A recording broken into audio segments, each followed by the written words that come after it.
Hi. അപ്പോൾ അങ്ങനെ ഇൻസ്റ്റഗ്രാമിൽ കുറേ കാലം റീലിട്ടതിന് ശേഷം ഞാൻ യൂട്യൂബ് തുടങ്ങാൻ പ്ലാൻ ചെയ്യാണ്. അതിനെന്താ ഇത്രയും ടൈം എടുത്തത് വെച്ചാൽ കുറേ ദിവസം ഞാൻ വീഡിയോ ഇട്ടിട്ടുണ്ടാവില്ല ഇൻസ്റ്റയിൽ. ആക്റ്റീവ് അല്ലേനു. കാരണം ഈ ഒരു സെറ്റപ്പ് ഒപ്പിച്ചാൻ വേണ്ടിയിട്ട്. സെറ്റപ്പ് കണ്ടാൽ വലിയ സംഭവം തോന്നില്ല. പക്ഷേ ഞാൻ ശരിക്കും യൂട്യൂബേഴ്സിനെ ഇപ്പോൾ റെസ്പെക്റ്റ് ചെയ്യുന്നുണ്ട്. കുറച്ച് പണിയെടുത്തു. കീ ലൈറ്റ്, അതേമാതിരി ഇവിടുന്ന് ഒരു ലൈറ്റ്, പിന്നെ ബാക്ക്ഗ്രൗണ്ടിൽ RGB 2 കളറ്, അതുപോലെ ആ കർട്ടന് മാച്ച് ആവണ കളർ ഒപ്പിച്ചണം. പിന്നെ അപ്പുറത്തൊരു ലാമ്പ്, പിന്നെ ഈ മൈക്ക്, അതിൻ്റെ വയറ്, അതിൻ്റെ എക്സ്റ്റൻഷൻ, ഇങ്ങനെ കുറേ കാര്യങ്ങൾ. നമ്മൾ റീൽസ് എടുക്കുമ്പോൾ ഇങ്ങനെയൊന്നും ഇല്ലല്ലോ, നേരെ എടുക്കണമല്ലേ ഉള്ളൂ. അപ്പോൾ അതിൻ്റെ കുറച്ച് ചൊറകളുണ്ട്. ഇതൊന്നും ഒക്കെ പാടെ റെഡിയാക്കി വരുമ്പോൾ തന്നെ 10-15 മിനിറ്റ് കഴിയും. പിന്നെ എന്തിനാണ് ഈ ചാനൽ സ്റ്റാർട്ട് ചെയ്യണമെന്നത്? മെയിനായിട്ട് എൻ്റെ ഒരു നീഷ എന്ന് പറയുന്നത്, അല്ലെങ്കിൽ ഞാൻ കണ്ടന്റ് ഉണ്ടാക്കുന്നത് സെൽഫ് ഇമ്പ്രൂവ്മെൻറ്റ് വീഡിയോസിനെ കുറിച്ചാണ്. അത് നമ്മളെ ബോഡി ആയിക്കോട്ടെ, നമ്മളെ മൈൻഡ് ആയിക്കോട്ടെ, എല്ലാം എങ്ങനെ ഇമ്പ്രൂവ് ചെയ്ത് കൊണ്ടുവരിക എന്നുള്ളത്, നമ്മളെ ഫോക്കസ് ഒക്കെ.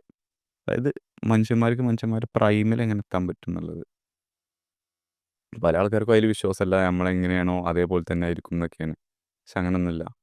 അപ്പോൾ അത് ഞാൻ കുറേ കാലം റീൽസ് ആയിട്ട് ക്രിയേറ്റ് ചെയ്തിരുന്നു, എഡിറ്റ് വീഡിയോസൊക്കെ ആയിട്ട്. അപ്പോൾ അതിൽ നിന്ന് ആൾക്കാർക്ക് വാല്യൂ ക്രിയേറ്റ് ചെയ്യാൻ, അല്ലെങ്കിൽ ആൾക്കാർക്ക് ഇൻഫർമേഷൻ കൊടുക്കുന്നതിലൊരു പരിധിയുണ്ട്. ഇപ്പോൾ റീൽസ് ആയാലും ഒരു മിനിറ്റ്, 1.5 മിനിറ്റ്, 30 സെക്കൻഡ്, ഇപ്പോൾ 3 മിനിറ്റ് എങ്ങാണ്ട് പറ്റും തോന്നുന്നുണ്ട്. അങ്ങനെയൊക്കെ പറ്റുള്ളല്ലോ. അപ്പോൾ ഇവിടെ ഞാൻ ഉദ്ദേശിക്കുന്നത് ലോങ് വീഡിയോസ്, വലിയ എഡിറ്റിങ്ങും കാര്യങ്ങളൊന്നും ഇല്ലാത്ത പോഡ്കാസ്റ്റ് ടൈപ്പ് വീഡിയോസ്. ഓക്കെ. ഞാൻ ജസ്റ്റ് ഇവിടെ ഇരുന്ന് വേറെ ഫ്ലാഷി എഡിറ്റോ പെട്ടെന്ന് ഡോപ്പമീൻ കിട്ടുന്ന എഡിറ്റോ കാര്യങ്ങളൊന്നും ഉണ്ടാവില്ല. ജസ്റ്റ് ഞാൻ ലൈഫിൽ പഠിക്കുന്ന കാര്യങ്ങൾ, എൻ്റെ എക്സ്പീരിയൻസുകൾ, അതുപോലെ ഞാൻ റീസെൻ്റായിട്ട് പല സയൻറ്റിസ്റ്റുകളിൽ നിന്നും, അതേപോലെ പോഡ്കാസ്റ്റ് നടത്തുന്ന ആൾക്കാരൊക്കെ ഉണ്ടല്ലോ, ആൻഡ്രി ഹ്യൂബർമാൻ, അങ്ങനത്തെ ആൾക്കാരൊക്കെ, ഓരോക്കെ ഒന്ന് പഠിച്ച കാര്യങ്ങൾ ഞാൻ ജീവിതത്തിൽ അപ്ലൈ ചെയ്തതിന് ശേഷം അത് വർക്ക് ചെയ്യുന്ന കാര്യങ്ങൾ, ഇതൊക്കെ ഷെയർ ചെയ്യാൻ വേണ്ടിയിട്ടാണ് ഈ ഒരു ചാനൽ ഞാൻ സ്റ്റാർട്ട് ചെയ്തിട്ടുള്ളത്. പിന്നെ അതോടൊപ്പം തന്നെ നമ്മളെ ഡേ ഇൻ ലൈഫ് അങ്ങനത്തെയൊക്കെ ട്രെയിനിങ് കാര്യങ്ങളൊക്കെ വ്ളോഗായിട്ട് ഞാൻ വേറൊരു ചാനൽ സ്റ്റാർട്ട് ചെയ്തിട്ടുണ്ട്, ഈ ശ്യാം വ്ളോഗ്സ് എന്ന് പറഞ്ഞുകൊണ്ട്. അപ്പോൾ ഇതിൻ്റെ ഒരു എയിം എന്ന് പറയുന്നത്, ഇന്നത്തെ സൊസൈറ്റിയിലത്തെ യങ് ബോയ്സ്, എസ്പെഷ്യലി യങ്സ്റ്റേഴ്സിനെ തന്നെ ഫോക്കസ് ചെയ്യുന്നു. പക്ഷേ യങ് ബോയ്സ്, കാരണം ഓലായിട്ടാണല്ലോ എനിക്ക് ഏറ്റവും റിലേറ്റ് ചെയ്യാൻ പറ്റുക. നമുക്ക് ഒരുപാട് പ്രശ്നങ്ങൾ വരുന്നുണ്ട്, ആരും അതിനെക്കുറിച്ചൊന്നും സംസാരിക്കുന്നില്ല. ഡ്രഗ്സ് ആയിക്കോട്ടെ, പോണായിക്കോട്ടെ, പിന്നെ നമ്മളെ ഒബിസിറ്റി. ഇപ്പോൾ നമ്മുടെ നാട്ടിലൊന്നും അത്ര അങ്ങോട്ട് വന്നിട്ടില്ല. പക്ഷേ വെസ്റ്റേൺ കൺട്രീസിലൊക്കെ ഇപ്പോൾ ഒബിസിറ്റിയൊക്കെ 60% മുകളിൽ ആൾക്കാർ ഒബീസാണ്.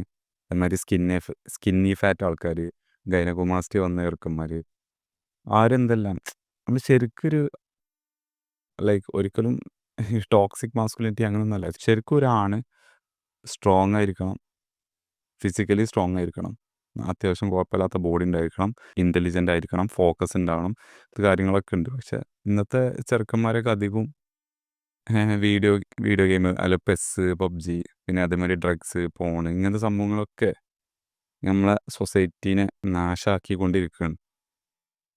അപ്പോൾ ഈ ഒരു ഈവിൾ നമ്മുടെ സൊസൈറ്റീനെ നശിപ്പിക്കാൻ, നമ്മളെ യങ് മെൻ, എസ്പെഷ്യലി യങ് ബോയ്സിനെ നശിപ്പിക്കാൻ വേണ്ടി ഉണ്ടാക്കിയിട്ടുള്ള കുറേ സംഭവങ്ങളുണ്ട്.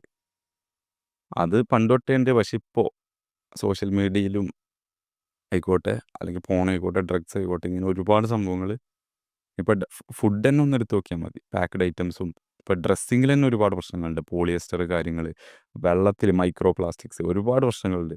അപ്പോൾ ഇങ്ങനത്തെ സംഭവങ്ങളൊക്കെ കുറിച്ച് പറയാൻ എനിക്കൊരു വേദി കിട്ടിയിട്ടില്ല.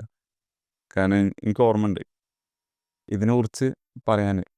ഞാൻ ഒരു 2 കൊല്ലം മുമ്പ്, നമുക്കൊരു 2 കൊല്ലം മുമ്പല്ല, 1 കൊല്ലം മുമ്പ് നമുക്കൊരു CAൻ്റെ കോഴ്സ്, ഞാൻ CA ആണ് പഠിക്കുന്നത്. CAൻ്റെ കോഴ്സിൻ്റെ ഭാഗമായിട്ട് ITT എന്ന് പറഞ്ഞൊരു സംഭവം ഉണ്ടായിരുന്നു, ഓറിയൻറ്റേഷൻ ITT എന്ന് പറഞ്ഞാൽ ഒരു ചെറിയൊരു 30 ദിവസത്തെ 2 ക്ലാസ്സുകളാണ്.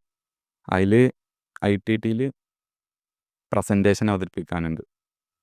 അപ്പോൾ അതിൽ ഞാൻ ഈ ഒരു ടോപ്പിക്കാണ് എടുത്തിരുന്നത്, ഈ അഡിക്ഷനുകളെ കുറിച്ചും അങ്ങനത്തെയൊക്കെ, മെയിനായിട്ട് അഡിക്ഷനെ കുറിച്ചാണ്. അപ്പോൾ അവിടുത്തെ ടീച്ചർ എന്താ പറഞ്ഞതെന്ന് വെച്ചാൽ, ഇത് എല്ലാവർക്കും അറിയുന്ന കാര്യങ്ങളല്ലേ, ഇതൊന്നും ഇവിടെ പറയണ്ടെന്നാണ് പറഞ്ഞത്. അതായത് എല്ലാവരും ഡ്രഗ്സിനെ കുറിച്ചൊക്കെ സംസാരിക്കും, പക്ഷേ ഇതിനെക്കുറിച്ച് സംസാരിക്കണില്ല. ഇതിന് അതുപോലെ തന്നെ വേഴ്സ്റ്റ് ആയിട്ടുള്ള സൈഡ് എഫക്റ്റുകളുണ്ട്, ആരും സംസാരിക്കണില്ല അതിനെക്കുറിച്ച്. അപ്പോൾ എസ്പെഷ്യലി അത് ബോയ്സിൻ്റെ മേത്താണ് എഫക്റ്റ് ആവുന്നത്. അപ്പോൾ ഇതിനെക്കുറിച്ചൊക്കെ ഞാൻ പഠിച്ച കാര്യങ്ങൾ, എനിക്കറിയുന്ന കാര്യങ്ങൾ ഷെയർ ചെയ്യാനുള്ളൊരു പ്ലാറ്റ്ഫോം. അത് ഇൻസ്റ്റഗ്രാമിലൊക്കെ ഷെയർ ചെയ്യാനൊരു പരിധിയുണ്ട്. അതിനാണ് ഞാൻ ഈ ഒരു ചാനൽ സ്റ്റാർട്ട് ചെയ്തിട്ടുള്ളത്. പിന്നെ ഇത് ഫസ്റ്റ് വീഡിയോ ആണ്, എനിക്കിതിൽ എക്സ്പീരിയൻസ് ഇല്ല. അപ്പോൾ കുറച്ച് മിസ്റ്റേക്സും കാര്യങ്ങളൊക്കെ ഉണ്ടാവും. ഇതൊക്കെ നമ്മളൊരു ഐഡിയ വെച്ചാണ്ട് തട്ടിക്കൂട്ടിയ പരിപാടിയാണ്. പിന്നെ അതായത് ടോക്കിങ്ങിലായാലും ടോക്കിങ്ങിൻ്റെ സ്റ്റൈലിലായാലും ഇങ്ങനെ ടോക്ക് ചെയ്താണ്ട് ശീലമല്ല. ക്യാമറ വെച്ചാണ്ട് നേരെ ഫേസ് ടു ഫേസ് ആയിട്ട് ചെയ്യും. ചെറിയ 15 സെക്കൻഡ് അല്ലെങ്കിൽ 30 സെക്കൻഡ് വീഡിയോസൊക്കെ ഇൻസ്റ്റഗ്രാമിൽ. പിന്നെ ഞാൻ എന്താ വിചാരിക്കുന്നത് വെച്ചാൽ, ഞാൻ കൂടുതലും കൺസ്യൂം ചെയ്യുന്നത് യൂട്യൂബ് തന്നെയാണ്. യൂട്യൂബിൽ നിന്നാണ് നമുക്ക് കാര്യമായിട്ട് ലോങ് വീഡിയോസ് ഇൻഫർമേഷൻ കിട്ടുക. റീൽസ് എന്നൊക്കെ പറയുമ്പോൾ ഇപ്പോൾ ഒരു പസിൽ ഉണ്ടെന്നുണ്ടെങ്കിൽ, ഒരു വലിയ പസിലിൽ സോൾവ് ചെയ്യാനുള്ള ഒരൊറ്റ കട്ടുണ്ടല്ലോ, അതൊക്കെ റീൽസിൽ നിന്ന് കിട്ടണുള്ളൂ. ബാക്കി നമ്മൾ തന്നെ അവിടെ നിന്ന് ഇവിടുന്ന് കണ്ടുപിടിച്ചുകൊണ്ട് അത് ഫില്ല് ചെയ്യണം. അപ്പോൾ അതിന് അങ്ങനത്തെ കുറച്ച് പരിമിതികളുണ്ട്. പക്ഷേ ഞാൻ സ്റ്റാർട്ട് ചെയ്ത റീൽസിൽ നിന്ന് തന്നെയാണ്. എൻ്റെ ജിം ആയിക്കോട്ടെ, സെൽഫ് ഇമ്പ്രൂവ്മെൻറ്റ് ജേണി ആയിക്കോട്ടെ, നമ്മൾ ചെറിയ അതിൻ്റെ ക്ലിപ്പുകൾ കണ്ട് അങ്ങനെയാണ് അതിലേക്ക് വന്നത്. റീൽസ് തന്നെയാണ്. പക്ഷേ അതിനെക്കുറിച്ച് കൂടുതൽ പഠിക്കണം എന്നുണ്ടെങ്കിൽ, എന്തിനെക്കുറിച്ചും കൂടുതൽ പഠിക്കണം എന്നുണ്ടെങ്കിൽ നമുക്ക് ഈ ലോങ് ആയിട്ടുള്ള അൺഎഡിറ്റഡ് വീഡിയോസുകൾ കണ്ടുവരും, പോഡ്കാസ്റ്റുകൾ കാര്യങ്ങളൊക്കെ.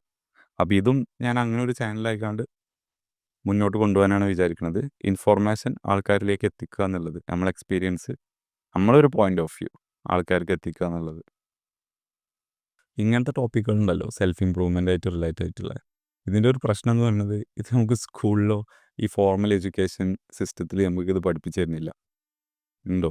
നമ്മളെ സ്ലീപ്പ് എങ്ങനെ ഇമ്പ്രൂവ് ചെയ്യാം, നമുക്ക് എങ്ങനെ നല്ല സ്ട്രെങ്ത്ത് കൂട്ടാം, നമ്മളെ ഫോക്കസ് എങ്ങനെ കൂട്ടാം, ഇത് മേ ബി ബയോളജിയിൽ അവിടെ ഇവിടെയൊക്കെ തൊട്ട് പോകുന്നുണ്ടാവും എന്നല്ലാതെ മനുഷ്യൻ്റെ എബിലിറ്റിനെ ഇമ്പ്രൂവ് ചെയ്യാനുള്ള കാര്യങ്ങൾ ഞാൻ ഫോർമൽ എഡ്യൂക്കേഷനിൽ പഠിച്ചിട്ടില്ല. ഇതൊക്കെ ഞാൻ യൂട്യൂബിൽ നിന്നും മറ്റും എക്സ്പീരിയൻസിൽ നിന്നും പഠിച്ചെടുത്തതാണ്. അപ്പോൾ അത് ഫോർമൽ എഡ്യൂക്കേഷൻ സിസ്റ്റത്തിൽ പഠിപ്പിക്കുന്നില്ല എന്നാണ് എൻ്റെ വിശ്വാസം. അതുകൊണ്ട് തന്നെ ആ സംഭവങ്ങൾ ഞാൻ യൂട്യൂബിൽ ഷെയർ ചെയ്യണമായിരിക്കും, ഈ ഒരു ചാനലിൽ ഷെയർ ചെയ്യണമായിരിക്കും. പിന്നെ മിസ്റ്റേക്കുകൾ ഇഷ്ടം പോലെ ഉണ്ടാവും. അതൊക്കെ നമ്മൾ ഓരോ വീഡിയോ പോസ്റ്റ് ചെയ്ത് വരുമ്പോൾ ഇമ്പ്രൂവ് ചെയ്ത് വരുന്നതായിരിക്കും. കാരണം നമ്മളെ എല്ലാ കാര്യങ്ങളും അങ്ങനെയാണല്ലോ, ആ ലേണിംഗ് കർവ് എന്ന് പറയുന്നത്. ഒരു 2-3 കൊല്ലം കൺസിസ്റ്റൻ്റ് ആയിട്ട് പോസ്റ്റ് ചെയ്ത് കഴിയുമ്പോൾ ആ ഒരു വീഡിയോയും ഈ വീഡിയോയും നല്ല ഗ്യാപ്പ് ഉണ്ടാകും. ഫസ്റ്റത്തെ വീഡിയോ ആകുമ്പോൾ എല്ലാവരും കുറച്ച് പ്രശ്നങ്ങളൊക്കെ ഉണ്ടാവും. എനിക്ക് തോന്നുന്നത് മലയാളത്തിൽ ഞാൻ ഇങ്ങനൊരു ഈ ഒരു ടേസ്റ്റിൽ ഈ ഒരു നീഷ് ടൈപ്പിൽ സംസാരിക്കുന്ന ആൾക്കാരെ കണ്ടിട്ടില്ല. ഉണ്ടാവാം, ഞാൻ കണ്ടിട്ടില്ല. ഞാൻ ആ മലയാളത്തിലുള്ള കണ്ടൻറ്റ് കൺസ്യൂം ചെയ്യലുമില്ല. അപ്പോൾ ആ ഒരു ഇതിൽ എനിക്ക് നല്ല രീതിയിൽ പെർഫോം ചെയ്യാൻ പറ്റും എന്നുള്ളൊരു വിശ്വാസം എനിക്കുണ്ട്. അപ്പോൾ നിങ്ങൾ ആദ്യമായിട്ടാണ് എൻ്റെ ചാനൽ കാണുന്നുണ്ടെങ്കിൽ, നിങ്ങൾക്ക് വീഡിയോസ് ഇഷ്ടപ്പെടുകയാണെന്നുണ്ടെങ്കിൽ, അതിനെന്തെങ്കിലും വാല്യൂ കിട്ടുന്നുണ്ടെന്നുണ്ടെങ്കിൽ മാത്രം എന്ത് ചെയ്യുക, സബ് ചെയ്താൽ മതി. അല്ലാതെ ആരെയും നമുക്ക് ഫോഴ്സ് ചെയ്യാനൊന്നും പറ്റില്ലല്ലോ. പിന്നെ ഭാവിയിൽ ഒരു ഗസ്റ്റിനൊക്കെ കൊടുന്ന് നമ്മൾ സംസാരിക്കുന്ന രീതിയിൽ ഒരു പോഡ്കാസ്റ്റ് ആയിക്കാണ്ട്, ഇപ്പോൾ തൽക്കാലം 1% പോഡ്കാസ്റ്റ് ആയിക്കാരം. പക്ഷെ നമ്മളൊന്ന് ഫിനാൻഷ്യലി യൂട്യൂബ് ഒന്ന് സെറ്റപ്പ് ആയതിൻ്റെ ശേഷം നമുക്ക് എന്ത് ചെയ്യണം, വേറെ ഗസ്റ്റുകളൊക്കെ കൊടുന്നുകൊണ്ട് നല്ല അടിപൊളി ടോപ്പിക്കുകളെ കുറിച്ച് നമ്മൾ പോഡ്കാസ്റ്റ് ആയിട്ട് വീഡിയോസ് ഇടണം. അതൊക്കെ പ്ലാൻ ഉണ്ട് ഇൻഷാ അള്ളാ. നടക്കണം എന്നുണ്ടെങ്കിൽ നല്ല രീതിയിൽ പോകണം. ഞാൻ മാക്സിമം കൺസിസ്റ്റൻ്റ് ആയിട്ട് നിങ്ങൾക്ക് വലിയൊരു കുഴപ്പമില്ലാത്തൊരു എൻവയറമെൻറ്റ് ക്രിയേറ്റ് ചെയ്തിരിക്കണമെന്നാണ് എൻ്റെ വിശ്വാസം. ഇനി എന്തെങ്കിലും ഉണ്ടെന്നുണ്ടെങ്കിൽ കമൻറ്റ് ചെയ്യുക. പിന്നെ അതേപോലെ സ്പെസിഫിക് ആയിട്ട് നിങ്ങളുടെ മനസ്സിലുള്ള ടോപ്പിക്കുകൾ കാര്യങ്ങൾ ഉണ്ടെന്നുണ്ടെങ്കിൽ, ഇതിനെക്കുറിച്ചൊക്കെയാണ് വീഡിയോസ് വേണമെന്നുണ്ടെങ്കിൽ അതും കമൻറ്റ് ചെയ്യുക. അപ്പോൾ അതിനായിട്ട് റിലേറ്റഡ് ആയിട്ടുള്ള കണ്ടൻ്റ് ആണെന്നുണ്ടെങ്കിൽ അതിനെക്കുറിച്ച് ഞാൻ തീർച്ചയായിട്ടും പഠിക്കും, എന്നിട്ട് വീഡിയോസ് ഇടുന്നതായിരിക്കും. അവിടെ ഞാൻ മെയിനായിട്ട് വീഡിയോ ഇടുന്നത് ഒരു ബിഗ് ബ്രദർ എന്നുള്ള രീതിയിൽ, യങ് ജനറേഷൻ അല്ലെങ്കിൽ young men, especially young boys, അവർക്ക് ഒരു ഗൈഡൻസ്, ഫ്യൂച്ചറിലേക്ക് ഒരു ഗൈഡൻസ് എന്നുള്ള രീതിയിൽ. കാരണം അധികം ആൾക്കാരും ഒരു ഡ്രൈവോ ഒരു മോട്ടിവേഷനോ ജീവിതത്തിൽ എന്തെങ്കിലും അച്ചീവ് ചെയ്യണം എന്നുള്ള ഡ്രീമൊന്നും ഇല്ല. കുറേ ആൾക്കാർക്ക് ജസ്റ്റ് പഠിക്കുക, ഫോർമൽ എഡ്യൂക്കേഷൻ സിസ്റ്റത്തിലൂടെ ഇങ്ങനെ പോവുക, എന്നിട്ട് ഒരു ബോക്സ് ക്രിയേറ്റ് ചെയ്തിരിക്കുന്നത്, കുറേ ബോക്സുകൾ, അതിൻ്റെ ഉള്ളിൽ കൂടെ ഇങ്ങനെ പോകുക, അതിൻ്റെ പുറത്തേക്ക് ചിന്തിക്കാതെ അതിൻ്റെ ഉള്ളിൽ കൂടെ ഇങ്ങനെ പോയിട്ട് അതിനാവാൻ പറ്റുന്ന വല്ല ഡോക്ടറോ എഞ്ചിനീയറോ വക്കീലോ അങ്ങനെ CA അങ്ങനെ എന്തെങ്കിലും ഒരു പ്രൊഫഷൻ സെലക്ട് ചെയ്തിട്ടോ, അല്ലെങ്കിൽ ഏതെങ്കിലും സ്ഥലത്ത് എംപ്ലോയി ആയിട്ടോ, അല്ലെങ്കിൽ വല്ല നോർമലി കടയിലോ അങ്ങനെ എവിടെയെങ്കിലും പണിക്കോ പോവുക, എന്നിട്ട് അതിൽ നിന്ന് പൈസ ഉണ്ടാക്കുക, ആ പൈസ കൊണ്ട് ജീവിക്കുക. ഒരു സിമ്പിൾ, നമ്മളെ ജീവിത ചെലവിന് വേണ്ടിയുള്ള പൈസ നമ്മൾ ഉണ്ടാക്കുക എന്നുള്ള കൺസെപ്റ്റേ ഉള്ളൂ. അല്ലാതെ financial freedom, time freedom, location freedom എന്നോ അതേമാതിരി നമ്മൾക്ക് വലിയ വലിയ ഗോൾസുകൾ അച്ചീവ് ചെയ്യാൻ പറ്റുന്നോ, ഹ്യൂമൻ ക്യാപ്പബിലിറ്റി എത്രയാണെന്നൊന്നും ഇവർ മനസ്സിലാക്കണില്ല. ഇറ്റ് ഈസ് അൺലിമിറ്റഡ് പൊട്ടൻഷ്യൽ നമുക്കുണ്ട്. ഓരോരുത്തർക്കും ഓരോ ഏരിയയിൽ അടിപൊളി കഴിവുകളുണ്ടാവും. അതൊന്നും ആരും മനസ്സിലാക്കണില്ല. ജസ്റ്റ് നമ്മൾ ചെറുപ്പം തൊട്ട് ടീച്ചർമാരെന്താ ഇങ്ങനെ പറഞ്ഞ് പഠിപ്പിച്ച് ഇങ്ങനെ പോകണത് അത്രേ നമ്മൾ ചിന്തിക്കണുള്ളൂ. കുറേ ആൾക്കാർ, ലൈക്ക് എല്ലാവരും അങ്ങനെയാണെന്നുണ്ടെങ്കിൽ ഈ ലോകത്ത് ആരും ഗ്രേറ്റ് ഉണ്ടാവില്ലല്ലോ. ലൈക്ക് 90% ഓഫ് ആൾക്കാർ അങ്ങനെയാണ് ചിന്തിക്കുന്നത്. അപ്പോൾ ആ ഒരു മൈൻഡ് സെറ്റിൽ മാറ്റം വരുത്താനും കൂടിയാണ് ഞാൻ വീഡിയോസ് ഇടുന്നത്. ഓക്കെ എന്നാൽ ശരി, അടുത്ത വീഡിയോയിൽ കാണാം.